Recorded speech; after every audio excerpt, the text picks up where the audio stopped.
안녕하세요. 책 권하는 심리상담사 헤이즐입니다. 헤이즐TV는 책을 나누고 생각을 나누고 성장을 나누는 안전한 공간입니다.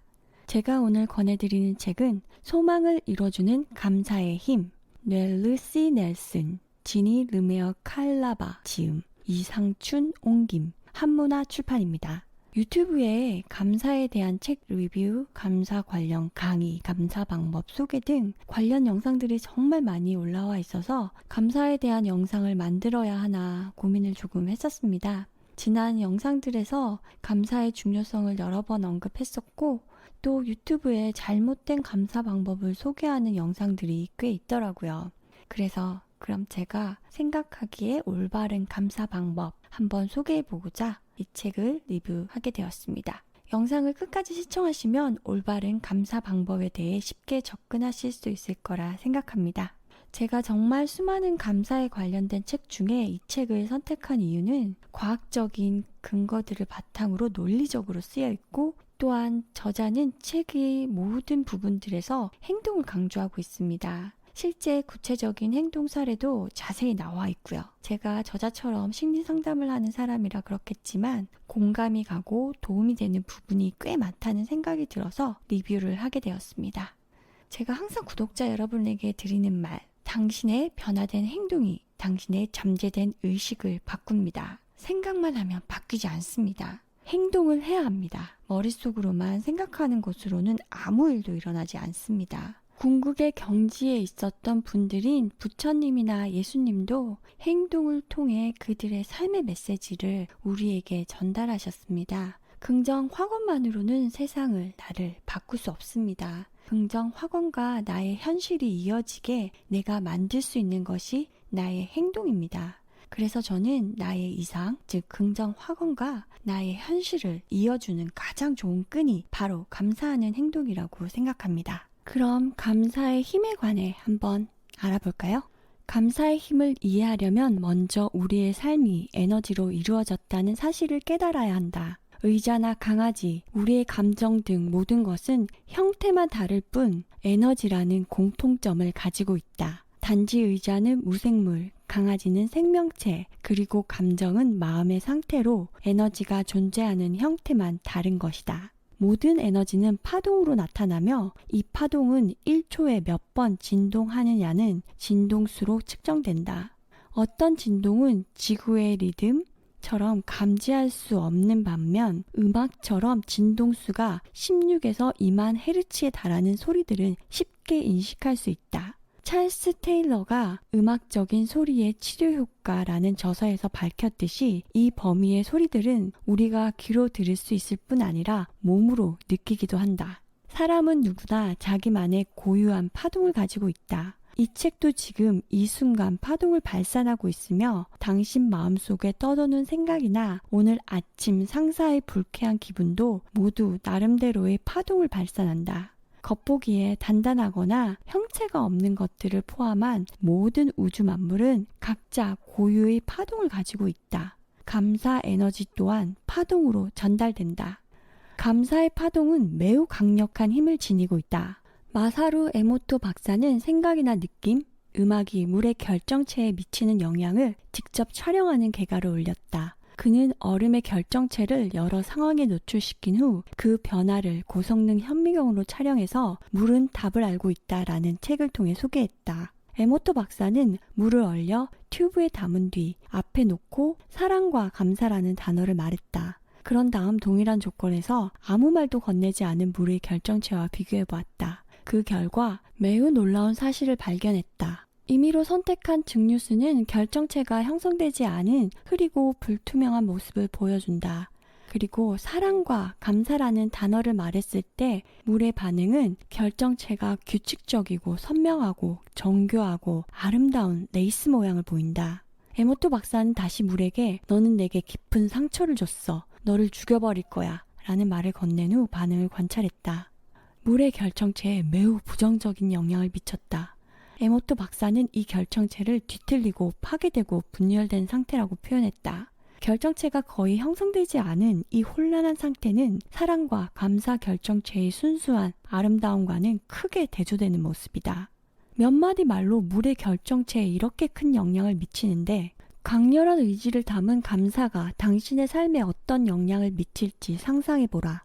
그렇다면 말이 물의 결정체에 어떤 방법으로 영향을 미칠까? 모든 사물은 근본적으로 에너지 자체이기 때문에 서로 교류가 가능하다는 관점에서 생각하면 이해가 갈 것이다. 캔데이스 퍼트 박사는 생화학 분야의 혁신적인 저서를 통해 감정에도 진동이 있으며 이 진동이 육체적인 것을 비육체적인 것과 연결시키는 역할을 한다는 사실을 증명했다. 그녀는 감정의 분자라는 책에서 이 연결작용은 세포 안에서도 발생하는데 분자 수용체가 감정이 보내는 화학적 반응에 춤을 추듯이 리드미컬하게 진동하며 반응한다고 설명했다.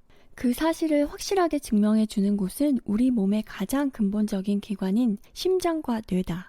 이들 기관에서는 감사의 영향이 그대로 투영된다.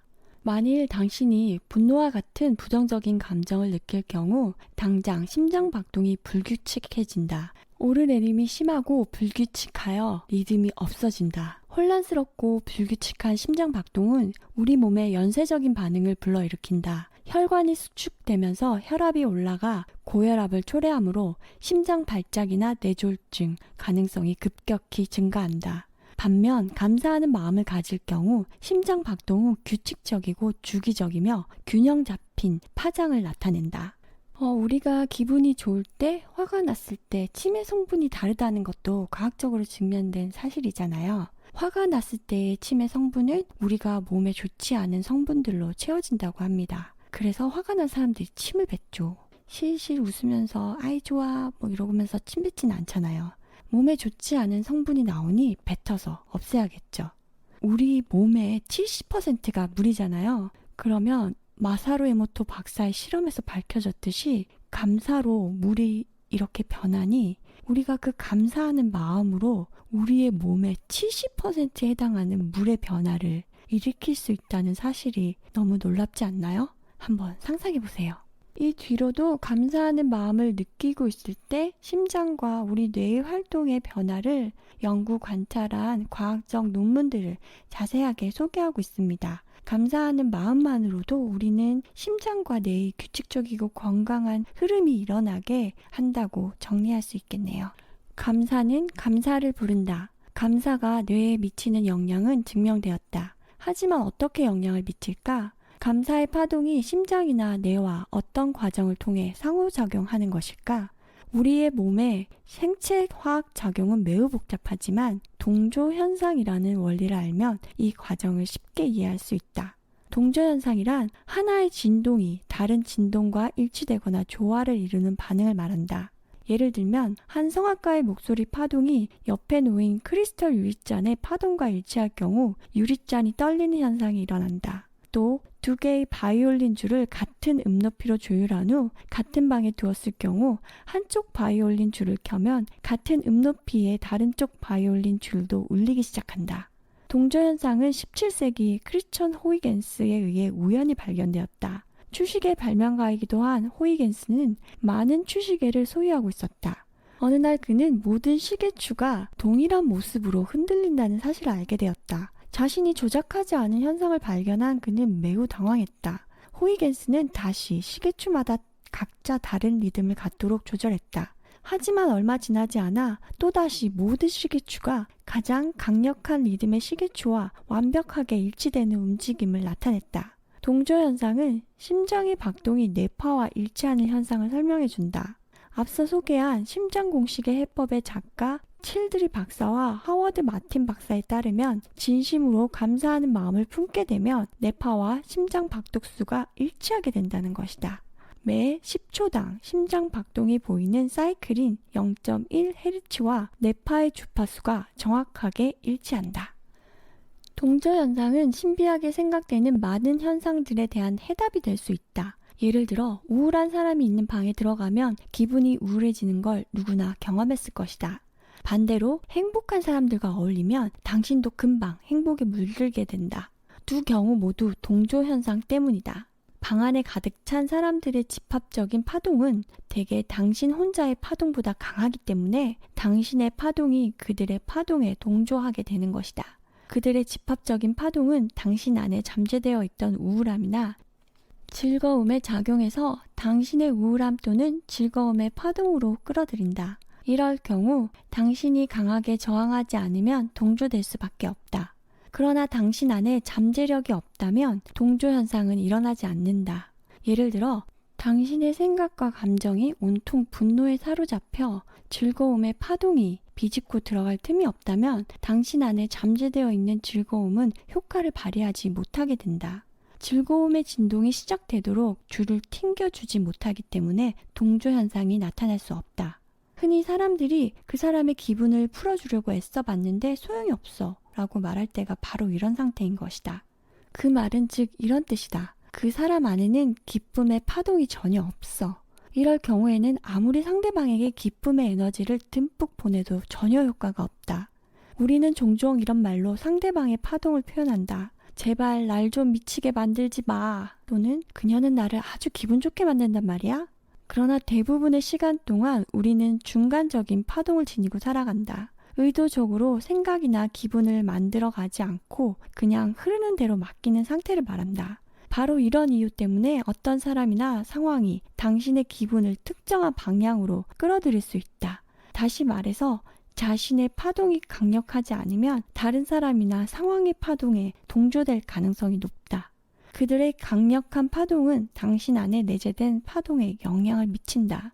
따라서 그것이 아무리 미미하고 약할지라도 결국 강력한 파동에 반응하여 동조하게 된다.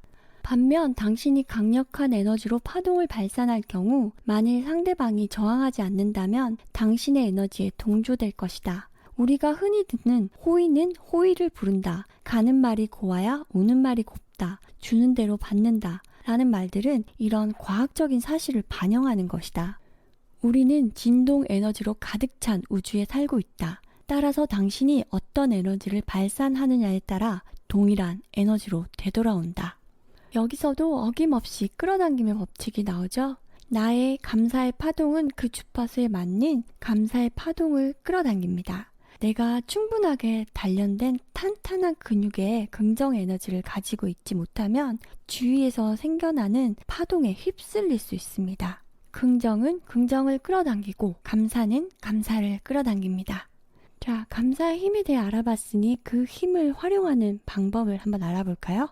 감사의 힘 활용법은 제가 3가지 정도로 정리해서 알려드릴까 합니다. 첫 번째, 감사로 순간 내가 느끼는 기분을 선택하고 바꿀 수 있습니다. 감사함이란 생각을 선택하고 그 생각이 나의 기분을 선택하고 그 기분이 나의 행동을 선택하고 그리고 그 행동이 나의 잠재된 의식을 바꿉니다. 또 나오네요. 제가 항상 말씀드리는 이것이 바로 긍정 선순환 고리입니다. 이제 이 고리를 헤이즐의 긍정 선순환 사이클이라 부를게요. 예를 한번 들어볼까요? 마트에서 계산을 하려고 기다리는 상황에서 앞사람이 카드 문제로 캐셔와 한참 실랑이를 벌이고 있습니다. 짜증이 스물스물 밀려오기 시작합니다. 이때 우리가 해야 하는 일은요? 그렇죠. 감사죠. 감사를 선택하는 생각. 아, 날도 더운데 여긴 에어컨이 아주 빵빵하구만. 아, 시원하다. 그리고 그 생각을 선택해서 감사하는 감정을 느낍니다. 그리고 행동이 나와야죠. 나의 눈치를 살피는 캐셔와 앞사람에게 괜찮다는 따뜻한 미소, 괜찮아요, 천천히 하세요 라는 말, 이런 행동으로 이어져야 합니다. 이렇게 하고 나면 나의 무의식에 변화가 옵니다. 다음번 나의 감사 선택은 더 쉬워지게 되는 거죠. 지금 이 순간에 감사의 힘을 이용해서 나의 긍정 선순환 사이클을 상승시킵니다. 감사를 선택하는 순간부터 우리의 몸에 바로 즉각적 변화가 옵니다. 앞에서 언급되었던 뇌와 심장의 규칙적이며 리드미컬한 흐름이 시작되는 거죠. 이런 몸의 기분 좋은 상태가 우리를 변화시키는 겁니다. 두 번째, 감사일기로 하루를 마무리하면 자는 동안 긍정적 기분을 무의식에게 전해줄 수 있습니다. 감사를 느낄 때 뇌와 심장의 파동은 조화롭고 자연스러운 리듬감을 회복한다는 과학적 연구 결과들이 많이 있다고 말씀드렸습니다. 감사일기를 자기 직전 쓴다는 것은 하루를 기분 좋은 상태로 마감하도록 돕는 일입니다. 이런 기분 좋은 상태로 잠이 들면 자는 동안 나의 무의식에 영향을 미쳐서 만족감, 성취감, 행복감 등 이런 좋은 감정들을 더 고양시킬 수 있습니다. 세 번째, 우리 자신에게 감사의 힘을 활용하는 법을 2가지 익혔으니 이제 타인에게 감사의 힘을 활용하는 법 살펴봅시다. 우선 감사는 경쟁을 넘어서 협력으로 이끌어가는 힘이 있습니다. 사람들은 감사를 먹고 자랍니다. 누군가가 나에게 진심이 담긴 말로 고맙습니다 라고 말하면서 그 이유를 설명해 준다면 얼마나 기분이 좋을지 상상해 보세요. 상상만으로도 얼굴에 미소가 번지죠. 이처럼 다른 사람에게 감사를 표현하면 그들과의 유대감이 돈독해지며 보다 쉽게 그들의 협조를 얻게 됩니다. 왜냐하면 자기들이 제공하는 것을 우리가 소중하게 여긴다는 걸 알게 되기 때문입니다. 우리가 제공하는 것을 다른 사람들이 고마워하고 인정해주면 기분이 좋아지잖아요. 마찬가지입니다. 이런 마음을 가질 때 서로 협동이 잘 이루어지며 모든 사람이 함께 성장할 수 있기 때문에 감사는 경쟁을 넘어서 협력으로 이끄는 강력한 힘이라 할 수 있습니다. 여러분도 오늘부터 직장에서, 가정에서 진심으로 하루에 한 번씩만이라도, 많으면 더 좋겠지만요, 한 번씩만이라도 감사를 표현하지 않았던 부분에서 한번 시도해보세요. 변화를 당장 느끼실 수 있을 것입니다. 자, 그럼 마지막으로 올바른 감사 방법에 대해 알아볼까요? 올바른 감사 방법은 감사할 때 중요한 부분이 누가 옳으냐가 아니라 어떻게 하면 우리가 행복해질 수 있느냐를 생각하라는 것입니다. 그 사람이 정당하고 올바른 행동을 하기 때문에 감사라는 것이 아니라 그 순간 내가 행복해지기 위해서 감사하는 것입니다. 그렇다고 긍정, 감사 등의 현실을 부정하라는 것은 절대 아닙니다. 현실을 긍정적으로 바라보라는 것이죠. 예를 한번 들어볼까요? 나에게 오늘 정말 까다로운 고객이 왔습니다. 그 고객은 온갖 일로 트집을 잡고 나를 힘들게 했죠. 여기서 우리는 무엇에 감사해야 할까요? 잘못된 감사 방법은 무턱대고 감사합니다 하는 것입니다. 까다로운 고객은 그냥 오늘 나를 힘들게 한 까다로운 고객입니다. 까다로운 고객이었지만 나는 상황을 잘 해결했고 그런 나에게 감사해야 하면 됩니다. 이렇듯 아주 작은 일에서부터 감사를 실천하면 됩니다. 감사는 나에게서부터 시작하여 타인에게로 가야 합니다. 한꺼번에 100%가 되려고 하면 안 됩니다. 보통의 사람들인 우리는 한 번에 하나씩 움직이면 됩니다. 교통체증으로 짜증이 나려고 할 때 오디오북이나 이런 유튜브 방송을 들을 수 있는 기회로 만들어서 감사하다 라고 생각하고 그 순간 짜증내지 않고 유튜브 방송을 들으면서 기분을 좋게 만들려고 노력하는 나 자신에게 감사하는 식으로 시작하면 됩니다. 또한 마음이 가는 데까지만 감사해도 괜찮습니다. 거짓된 감사는 역효과를 발휘할 수 있습니다. 누구에게나 모든 것에 대해 감사하려고 애쓰지 마세요. 감사가 진심에서 우러나와야지 효과를 가집니다. 진심이 아닐 때 내 마음은 그걸 알고 있습니다. 긍정적인 감사의 마음을 거짓으로 하면 바로 부정적 감정이 생깁니다. 진심으로 감사할 수 있는 것을 찾는 연습을 하셔야 합니다. 책에 좋은 예가 나오는데 조건 없는 감사 방법으로 알람을 1시간마다 울리게 하고 울릴 때 바로 감사를 하나 하는 겁니다. 이런 감사 게임도 아주 좋은 감사 방법이라 생각됩니다. 알람을 설정해 놓고 게임하듯이 울릴 때마다 바로바로 퀘스트를 하나 깨듯이 감사를 하나씩 수행해 보세요. 지난 영상들에서도 말씀드렸듯이 우리는 부정 편향된 삶을 살고 있는데 이를 의식적으로 바꾸려 하지 않으면 깨어있는 대부분의 시간을 부정적인 생각들을 하면서 보내게 됩니다. 요 부정적인 삶을, 요 부정 편향된 삶을 살고 있는 우리에게 감사 게임으로 방향을 바꿔주는 겁니다. 그리고 마지막으로 제가 드리고 싶은 이야기는 감사할 때 비교하지 마시라는 겁니다. 비교하지 마세요. 절대 비교하지 마세요. 타인과 비교하지도 말고 과거의 자신과도 비교하지 마세요. 비교로 감사를 시작하는 것은 다른 부정적인 사고를 같이 끌어옵니다. 지금 이 순간에 있는 그 사실만 감사하세요. 지금 영상이 너무 길어지고 있어서 이 부분에 관해서는 영상을 다시 만들어 올릴까 합니다. 제가 책 리뷰 영상을 몇 개 올리면서 자꾸 드는 생각이 실제 구독자 여러분께 도움이 될 만한 심리 상담 세션에서 사용하는 습관 만들기 기법들을 하나씩 정리해서 영상으로 만들어 올리면 어떨까 생각을 하고 있거든요. 감사하는 습관을 만들기 위해 내담자분들과 함께 연습하는 저만의 방법이 있는데 리뷰 영상과는 또 다른 내용이라 여기 같이 올리면 내용이 너무 또 길어지고 달라진 것 같아서 못다한 이야기들은 따로 영상을 만들어 볼까 합니다. 우리는 이 책을 통해 감사의 힘에 관해 배웠습니다. 자, 그럼 이제 행동으로 한번 실천해 볼까요? 제가 이 책을 권해드리고 여러분에게 한 가지 질문을 드립니다. 과거형으로 문장을 서술하고 질문합니다. 일어났다고 느끼면서 질문에 답해 보세요. 오늘 방송을 듣고 여러분의 삶에 한 가지 행동이 변했습니다. 그것은 무엇인가요? 사소한 행동도 좋습니다. 사소할수록 더 좋습니다. 저는 감사 리스트를 만든 일입니다. 다이어리에 이름을 적고 그 사람에게 감사할 점을 적는 겁니다. 특정한 누군가에게 화가 나거나 그 사람으로 인해 기분이 가라앉을 때 잠깐 동안 심호흡을 하고 앉아서 적어보니 도움이 많이 되더라고요. 화가 난 누군가 말고 평소 쑥스러워서 감사를 표현하지 못했던 사람의 이름도 적고 리스트를 한번 만들어 보세요. 적다 보니 쑥스러움을 넘어서서 표현하는 순간이 오더라고요. 여러분도 댓글에다 이 방송을 듣고 변화된 행동 하나를 과거나 현재형으로 남겨보세요. 할 겁니다 말고 나는 하고 있습니다. 이렇게요. 댓글이 아니더라도 꼭 적어보세요. 적는 행동 자체가 우리의 삶의 변화를 촉진시킵니다. 모두들 하나씩 답하셨길 바랍니다. 자, 그럼 이제 그 변화된 나의 행동을 관찰하고 느끼며 나에게 감사해야 하는 멋진 하루 보내시기 바랍니다. 책을 나누고 생각을 나누고 성장을 나누는 방송 책 권하는 심리상담사 헤이즐이었습니다. 영상이 도움이 되셨다면 좋아요, 구독하기, 영상 공유 부탁드립니다. 감사합니다.